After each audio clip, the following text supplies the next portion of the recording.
Have you ever wondered why the Amazon rainforest is called the lungs of the earth? In the next few seconds, you'll learn some amazing facts about this incredible ecosystem. The Amazon rainforest produces 20% of the world's oxygen. It spans across 8 countries, including Brazil and Peru. Over 400 billion individual trees are found here.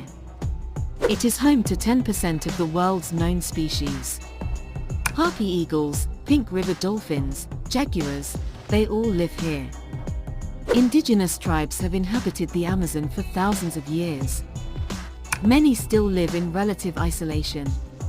25% of modern pharmaceuticals originate from Amazonian plants. Yet, only 1% of its plants have been studied for medicinal properties. Deforestation threatens this vital resource. Each minute, up to 29 foot